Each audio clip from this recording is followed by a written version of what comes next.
This is the Washington Times front page for Thursday, December 21st, 2023. Thanks for joining us. I'm George Gerbo. A Supreme Court shaped by Donald Trump is now being asked to decide his political fate and if he can stay on the presidential ballot. Alex Sawyer, Stephen Dinan, and Susan Ferricchio report the justices are grappling with a request by the federal special counsel pursuing criminal charges against the former president and have been asked to take up an appeal of the Colorado Supreme Court's ruling banning him from the state's primary ballot. The immediate question for the court is whether to hear each case.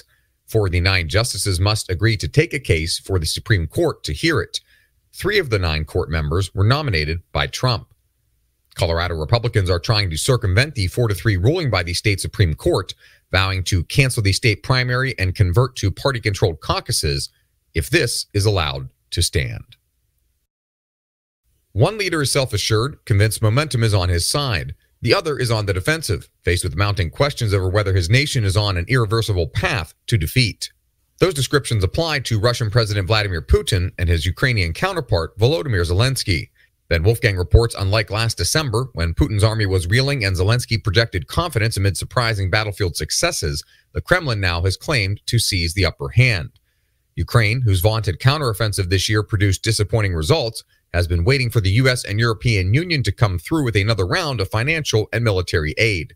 Serious questions linger about how long Ukraine can hold off the larger Russian army without assistance.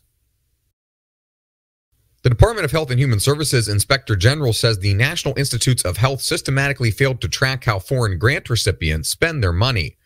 Ryan Lovelace reports the IG found that NIH never obtained the overwhelming majority of required audit reports from foreign recipients it surveyed during fiscal years 2019 and 2020. When the agency did get reports that needed monitoring, NIH officials failed to follow up 70% of the time. The failures meant NIH could not monitor or oversee how federal funds were used, according to the Inspector General, raising the risk that foreign researchers could misuse funds to benefit themselves and others without U.S. knowledge.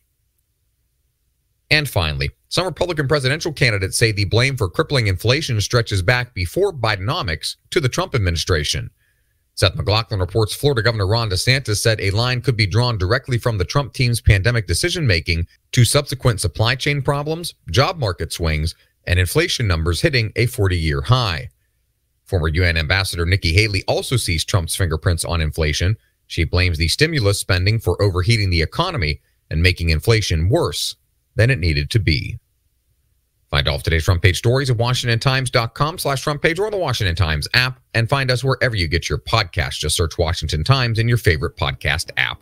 You can also find us on social media at Wash Times for breaking news, sports, commentary, and more.